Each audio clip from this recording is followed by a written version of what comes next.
नमस्कार दोस्तों, स्वागत है आपके अपने चैनल यूट्यूब में।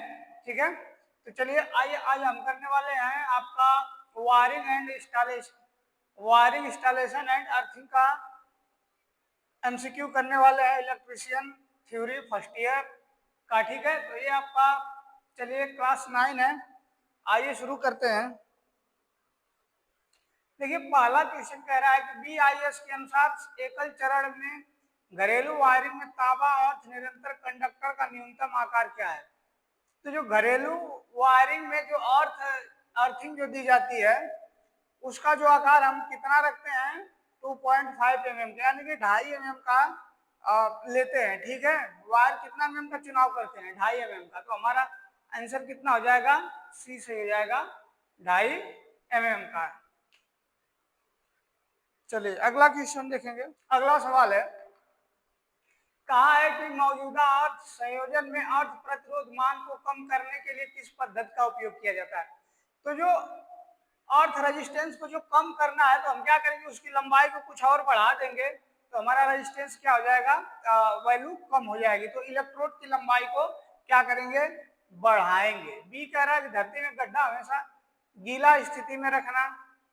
सी है गड्ढे और रेत तथा चारकोल भरना। और डी है इलेक्ट्रोड का व्यास बढ़ाना। तो ध्रुव इलेक्ट्रोड का व्यास बल्कि हम उसकी क्या करेंगे, लंबाई को इंक्रीज कर देंगे। ठीक है, प्रतिरोध के मान को कम करने के लिए किस पद्धति का उपयोग करेंगे। ठीक है, चलिए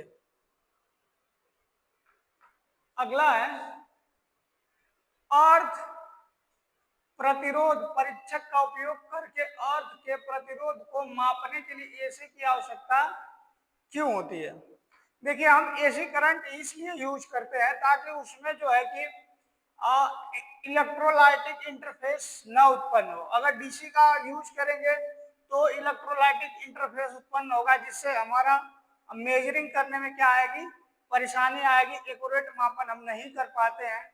ठीक है, तो ऑप्शन ये है कि करंट का नियमन करें, वोल्टेज पाथ बढ़ाएं, वोल्टेज पाथ घटाएं, तो ये नहीं होगा, बल्कि क्या हो जाएगा आपका विद्युत अपघट या विद्युत वाहक बल को हटाना। ऑप्शन हमारा डी सही हो जाएगा। क्या सही हो जाएगा, डी सही हो जाएगा। चलिए अगला क्वेश्चन कह रहा है, अगला क्वेश्चन कहा है कि एसी एकल फेज वायरिंग परिपथ के वोल्टेज पाथ को निकालने का सूत्र क्या है। यानी कि वोल्टेज ड्रॉप, यानी सिंगल फेज में जो वोल्टेज ड्रॉप है, यानी जो करंट और वोल्टेज का जो लॉस होता है वो क्या होता है। तो हमें पता है कि voltage drop V equal to क्या होता है, आई आर। ठीक है, V equal to I R, ये किसका नियम है, ओम का नियम है। तो इस तरीके से voltage drop V equal to I R हो जाएगा। ठीक है, ऑप्शन ए सही हो जाएगा। अगला कह रहा है कि आई नियम के अनुसार पावर परिपथ के लिए अधिकतम अनुमेय भार क्या है। तो देखिए पावर अगर सर्किट के लिए रखते हैं तो हम उप परिपथ पावर उप परिपथ के लिए अधिकतम अनुमेय 3000 वाट करते हैं। ठीक है, कितना, 3000 वाट। अगर उस तरह से उप परिपथ रहेगा तो 800 वाट रखते हैं, तो हमारा क्या हो जाएगा, 3000 वाट पावर सर्किट के लिए। अगर नॉर्मल सर्किट है तो उसके लिए 800 वाट होता है। ठीक है, अगला सवाल है, उपभोक्ता मुख्य बोर्ड में सेवा संयोजन आपूर्ति किस स्थान से जुड़ी होती है। तो मैं बता दूं कि जो है, देखिए उपभोक्ता का जो मेन डिस्ट्रीब्यूशन से जो हमारा जो मेन पावर आता है कंज्यूमर के पास, वो हमेशा एनर्जी मीटर में लगाया जाता है। किस में लगाया जाता है, एनर्जी मीटर में। ठीक है, तो हमारा ऑप्शन क्या हो जाएगा, सी सही हो जाएगा। आईसी कटआउट में नहीं होगा, न मेन स्विच में भी नहीं लगाते हैं, न वितरण बोर्ड में, सीधे किस में लगाएंगे, एनर्जी मीटर में यूज करते हैं। चलिए अगला क्वेश्चन देखते हैं। ये देखिए एक फिगर दिया हुआ है जो वायरिंग का डायग्राम बना हुआ है, और इसमें पूछा गया कि कौन सा टेस्ट किया जा रहा है। तो मैं आपको बता दूं कि इस टेस्ट में जो है कि ये पोलैरिटी की जांच की जाती है फेज और न्यूट्रल की, क्योंकि पोलैरिटी की अगर जांच नहीं, पोलैरिटी की अगर हम जांच क्लियर नहीं करेंगे तो हमारा जो स्विच वगैरह लगती है कहीं न्यूट्रल में लग जाएगी, जिससे हमारी दुर्घटना होने की संभावना बनी रहती है। इसके लिए पोलैरिटी जांच करना जरूरी होता है कि फेज बराबर है न्यूट्रल का वायर कौन सा। ऐसा नहीं कि फेज का न्यूट्रल, न्यूट्रल का फेज में आप कनेक्शन डालें, इसलिए पोलैरिटी चेक करना जरूरी होता है। तो हमारा ऑप्शन ए सही हो जाएगा, पोलैरिटी टेस्ट, ध्रुवता जांच। अगला क्वेश्चन देखेंगे।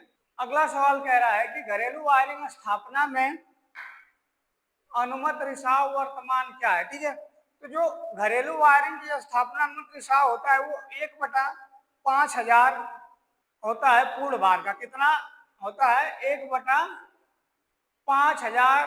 वहां भाग क्या करता है? लॉस होता है। ठीक है, सर्किट में। तो आपका ऑप्शन क्या सही हो जाएगा? डी सही हो जाएगा। अगला क्वेश्चन है, कह रहा है कि विविधता गुणांक की गणना करने के लिए किस सूत्र का उपयोग किया जाता है।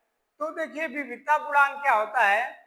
डाइवर्सिटी फैक्टर जो होता है, जो हमारा सब स्टेशन पे देखा जाता है कि कम से कम एक्चुअल लोड कितना है और वहां पे जो इंस्टॉलेड लोड है वो कितना है, यानी कि कितना लोड लगा हुआ है और कितना रहना चाहिए, वो हमारा क्या कहलाता है? विविधता गुणांक, जिसे कहते हैं डाइवर्सिटी फैक्टर। तो हमारा इस तरीके से ऑप्शन सी सही हो जाएगा, diversity factor, minimum actual load बटे इंस्टॉलेटेड लोड। ठीक है, अगला क्वेश्चन कहा है, अगला सवाल कह रहा है, नए घरेलू वायरिंग स्थापना का परीक्षण करने के लिए किस उपकरण का उपयोग किया जाता है। तो देखिए, जब आप नई वायरिंग करते हैं तो आपको परीक्षण करने के लिए हमें रेजिस्टेंस का परीक्षण करने के लिए किसकी जरूरत पड़ती है? मेगर की। किसका परीक्षण करते हैं? मेगर का। मल्टीमीटर का नहीं करेंगे, शंट प्रकारोमीटर का नहीं करेंगे, बल्कि किसका करेंगे? मेगर का यूज करते हैं। किसका करते हैं? मेगर का यूज करेंगे। ऑप्शन बी सही हो जाए। चलिए, अब देखिए यहाँ पे एक बोर्ड है जिसमें जांच की जा रही है एक न्यूट्रल और फेस और अर्थिंग के बीच यहाँ पे टेस्ट किया जा रहा है।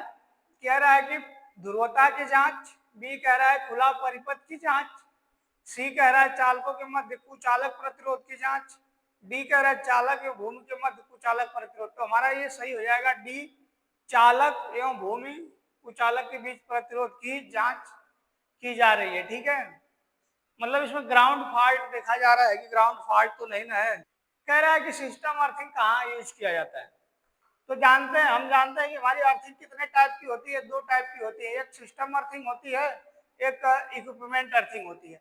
तो सिस्टम अर्थिंग का यूज हम जनरेटिंग स्टेशनों में करते हैं। ठीक है, और उपकरण अर्थिंग कहाँ यूज करते हैं? घरेलू वायरिंग में करते हैं। ठीक है, तो आपका छोटे या स्थापन में या घरेलू वायरिंग में करते हैं। तो यहाँ पे सिस्टम अर्थिंग कहाँ यूज किया जाता है?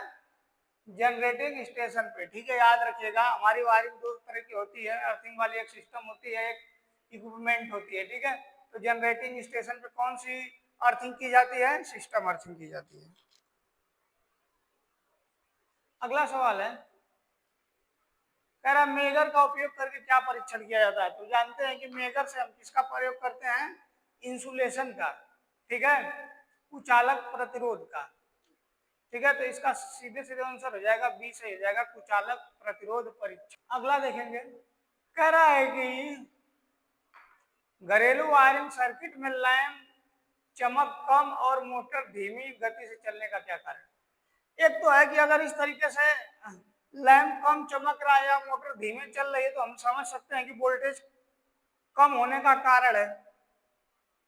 दूसरा संभावना है, देख रहे हैं तो इसमें ऑप्शन में है ही नहीं कि वोल्टेज कहीं कम न दिया कि न्यूट्रल लाइन खुला परिपथ, बी दे रखा है चालकों के बीच लघुपथन, सी दे रखा है उच्च मान श्रेणी परिपथ दोष और डी दे रखा है भू संपर्क तार में खुला परिपथ। ठीक है, तो यहाँ पे उच्च मान श्रेणी परिपथ दोष है। ठीक है, यानी कि जो है कि सीरीज में कनेक्शन हमारा हो चुका है, सीरीज में हमने डाल दिया, इसलिए हमारा लैंप भी कम चमक रहा है और मोटर भी धीमी चल रही है। तो ऑप्शन सी सही हो जाएगा, उच्च मान श्रेणी परिपथ दोष। कह रहा सिस्टम अर्थिंग को किस वायरिंग स्थापना के लिए जाना जाता है, फिर पूछ दिया। तो आपको पता है कि सिस्टम अर्थिंग जनरेटिंग स्टेशन या सब स्टेशन पे किया जाता है। ठीक है, तो कह रहा है उपकेंद्र पे, गोदाम वायरिंग, घरेलू वायरिंग और व्यवसायिक वायरिंग। तो हमारा कहाँ किया जाएगा, सब स्टेशन उपकेंद्र पे। तो ऑप्शन ए सही हो जाएगा। अगला सवाल है, क्वेश्चन कह रहा है कि पृथ्वी प्रतिरोध माप की कौन सी विधि सचित्र है। यानी ये जो फिगर देख रहे हैं, ये एक देखिए अर्थिंग लगाने के लिए परीक्षण किया जा रहा है। ठीक है, अर्थिंग लगाने के लिए हम 3 रॉड लिखते हैं, एक मेन रॉड होता है और 2 जांच के लिए करते हैं, और एक दूसरे को जगह जगह पे गड्ढे में धसा करके चेक करते हैं कि कहाँ पे रेजिस्टेंस कम मिल रहा है। ठीक है, तो ऐसे चेक करने के लिए हम विभव का पतन देखते हैं। ठीक है, कि कितना फॉल वोल्टेज हो रहा है। ठीक है, तो हमारा ऑप्शन क्या हो जाएगा, बी सही हो जाएगा, विभव का पतन। करंट का कम होना ऐसा कुछ नहीं है, धारा का डिवीजन भी नहीं करते हैं, विभव का डिवीजन नहीं करते, बल्कि उसका पतन होता है। कह रहा आई नियम के अनुसार उदासीन संयोजन में हार्मोनिक्स विकृतियों को कैसे नियंत्रित किया जा सकता है। तो हार्मोनिक्स विकृतियां नियंत्रित करने के लिए पूछ रहा है। हमारा ऑप्शन दिया है कि प्रतिबाधा के माध्यम से कमाई, बी दिया प्लेट अर्थिंग द्वारा प्रदान करना, सी दे रखा है चालक आकार बढ़ाना, और डी दे रखा है समांतर अर्थिंग देना। तो हम उसके क्या है, अगर ज्यादा विकृति हो रही है तो उसके समांतर एक पैरेलल में एक और अर्थिंग गाड़ देंगे, जिससे क्या हो जाएगा, ये दोष दूर हो जाएगा। मान लीजिए कि ये अर्थिंग है और इसके समांतर में एक और अर्थिंग लगा देंगे। ठीक है, तो इससे ये प्रॉब्लम दूर हो जाएगी। तो इस तरीके से हमारा ऑप्शन डी सही हो जाएगा, समांतर अर्थिंग देना। चलिए अगला क्वेश्चन दिया है, अर्थ प्रतिरोध परीक्षक में धारा उपक्रम का क्या कार्य है। ठीक है, जो धारा रिवर्स है, कह रहा है एसी को डीसी में परिवर्तित करना और डीसी की ध्रुवता को उलट देता है। अगला है एसी सप्लाई आपूर्ति को बदलना, यानी डीसी को एसी आपूर्ति में बदलना धारा रिवर्सर का यही काम है। ठीक है, तो ऑप्शन सी सही हो जाएगा। ठीक है, चलिए अगला देखेंगे क्वेश्चन। कहा है गूंथे हुए कंडक्टर का ठोस कंडक्टर की तुलना में क्या फायदा। देखिए, अगर एक ठोस कंडक्टर है, एकदम सॉलिड है इस तरीके से, ठीक, और एक हमारा कंडक्टर है जो गूंथा हुआ है इस तरीके से, तो गूंथा हुआ कंडक्टर में क्या है, फ्लेक्सिबिलिटी ज्यादा होती है, लचीलापन ज्यादा रहता है और उसकी मैकेनिकल स्ट्रेंथ भी अच्छी होती है। तो हमारा ऑप्शन हो जाएगा मोर फ्लेक्सिबल। ठीक है, अधिक लचीला, लागत कम है, उससे वोल्टेज पास से भी नहीं मतलब है, अधिक कुचालक प्रतिरोध नहीं, क्या है, लचीला ज्यादा रहेगा। अगला क्वेश्चन कह रहा है कि पृथ्वी के प्रतिरोध को कैसे कम किया जा सकता है। तो पृथ्वी का रेजिस्टेंस कम करने के लिए, जैसे आपने एक रॉड गाड़ा है, उसका रेजिस्टेंस ज्यादा बता रहा है, तो उसमें हम एक डबल और रॉड लगा देंगे, दोहरी जिसे कहते हैं, दोहरी अर्थिंग प्रदान करना। जब डबल अर्थिंग कर देंगे तो उसको डबल पथ मिल जाएंगे, जिससे इलेक्ट्रॉन और तेजी से जाने में इसका रेजिस्टेंस कम हो जाएगा। ठीक है, बड़े आसानी से फ्लो हो जाएगा। तो दोहरी अर्थिंग हम प्रदान कर देंगे। ठीक है, ऑप्शन ए सही हो जाएगा। क्या सही हो जाएगा कि दोहरी अर्थिंग प्रदान करना। अगला क्वेश्चन कह रहा है पृथ्वी के प्रतिरोध को मापने के लिए इलेक्ट्रोड को एसी की आपूर्ति करने का क्या कारण है। तो देखिए, एसी आपूर्ति से ही हम कर पाते हैं, क्योंकि उससे हमारा एक्यूरेट पहचान हो पाती है। अगर डीसी सप्लाई रहेगा तो उसमें क्या है कि विद्युत वाहक बल जो है हट नहीं पाएगा, जिससे एक्यूरेट रीडिंग नहीं आएगी। दिया है कि स्थिर विद्युत शील्ड प्रदान करें, बी दे रखा है मीटर में कुंडली को सुरक्षित रखें, और सी दे रखा है मीटर में धारा का मान घटाना, डी दे रखा है विद्युत अपघट्य में विद्युत बल को हटाना। तो हमारा ऑप्शन क्या से हो जाएगा, डी से हो जाएगा, विद्युत अपघट्य बल को हटाना। चलिए अगला क्वेश्चन देखेंगे। मेगर उपयोग में नहीं है, मतलब आपका मेगर है वो यूज में नहीं है, फिर भी सूचक पैमाना शून्य पर स्थिर नहीं है। मान लीजिए देखते हैं आपका कोई चीज होता है, घड़ी होती है, वोल्ट मीटर हुआ यूज नहीं है, फेंका पड़ा हुआ है, उसका नीडल देखेंगे कि ऐसे ऐसे ऐसे डैम्पिंग करता रहता है, कभी इधर उसका फिक्स ही नहीं रहता है कि कहाँ जाएगा। तो वही कह रहा है कि नियंत्रित नहीं हो रहा है, कह रहा है यह बल आघूर्ण को नियंत्रित नहीं कर रहा है। बी है हवा डैम्पिंग प्रदान कर रहा है। सी है विचलन बल आघूर्ण धारा के समानुपाती है। डी है विचलन बल आघूर्ण धारा के समानुपाती है। तो जो है देखिए डैम्पिंग जो होता है वो उसकी क्या करता है, डैम्पिंग फोर्स उसको हिलने से रोकता है, कंट्रोल करता है, और जो मोमेंट देता है वो बल आघूर्ण होता है। जो है बल आघूर्ण जब नियंत्रित नहीं करेगा तो नीडल ऑटोमेटिक इधर या उधर हो जाएगी। तो इसके लिए ऑप्शन हमारा इस तरीके से देखेंगे तो सटीक ए हो जाएगा, यह बल आघूर्ण को नियंत्रित नहीं कर रहा है। अगला क्वेश्चन है,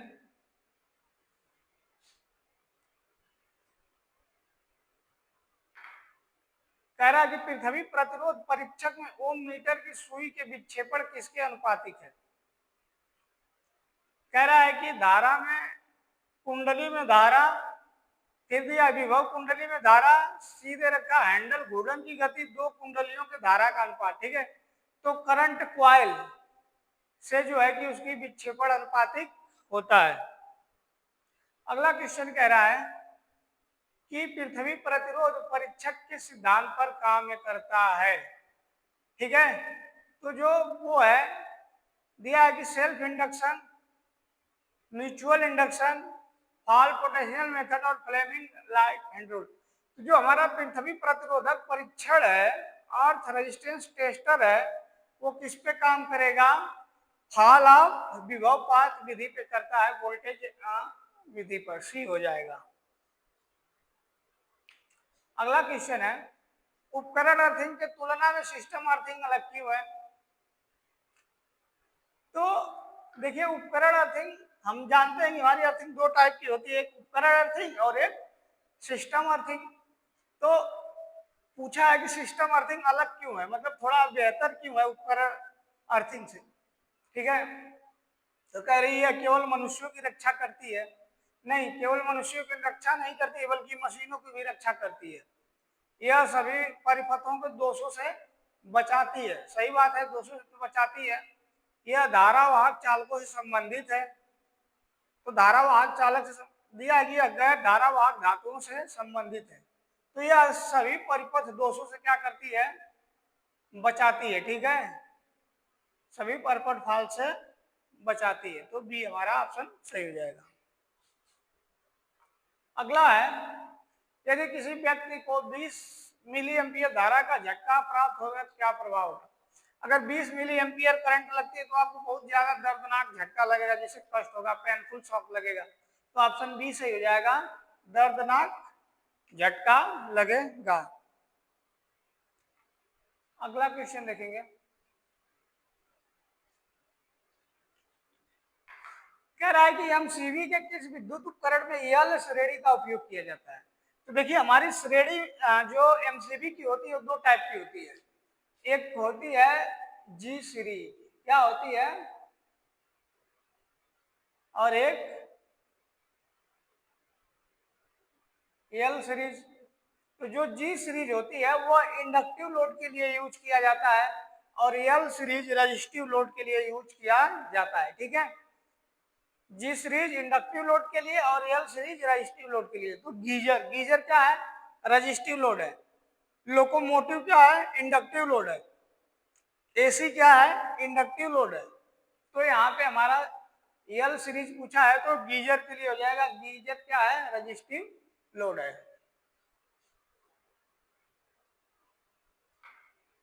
अब अगला सवाल है, कह रहा है कि डेढ़ लघु वायरिंग इंस्टॉलेशन में मेगर क्या रीडिंग पड़ेगा। तो डेढ़ लघु वायरिंग इंस्टॉलेशन में मेगर जो है कि 0 मेगा ओम की रीडिंग पड़ेगा, एक भी रीडिंग नहीं बताएगा। ठीक है, तो ऑप्शन ए सही हो जाएगा। चलिए अगला सवाल है, कह रहा है क्रिम्पिंग से क्या फायदा है। तो देखिए क्रिम्पिंग हमारा क्या होता है कि क्रिम्पिंग एक तरीके का टूल होता है जो केबल का जो कहीं पे ज्वाइंट मारना तो उसमें एक लक्स आता है, उसको लगा के क्रिम्पिंग टूल से उसको टाइट करते थे। एक तरीके से पंच का काम करता है कि उसमें लक्स लगा के इसे पुश कर देते हैं और लक्स वायर में जो वायर के ज्वाइंट में एकदम फिक्स हो जाता है। तो दिया है कि साफ सुथरा रूप देता है। बी कह रहा है धारा भार कम करें। सी है ढीले संयोजन को टालना। डी आसानी से बदलना। तो ये ढीले संयोजन को अवॉइड करता है यानी कि टाल देता है। सी आंसर सही हो जाएगा। चलिए तो आज का ये आपका लेसन कंप्लीट हुआ, ठीक है, वायरिंग इंस्टॉलेशन एंड अर्थिंग का, ठीक है। तो आई होप कि सारे क्वेश्चन आप लोग को समझ में आए होंगे। बहुत अर्थिंग का इंपॉर्टेंट चैप्टर है, इससे बहुत सारे प्रश्न आते हैं, ठीक है। तो वीडियो को देखने के लिए बहुत बहुत आप लोग का धन्यवाद और हमारे चैनल को लाइक करें, सब्सक्राइब करें और अपनी परीक्षा की तैयारी को मजबूती दें। धन्यवाद।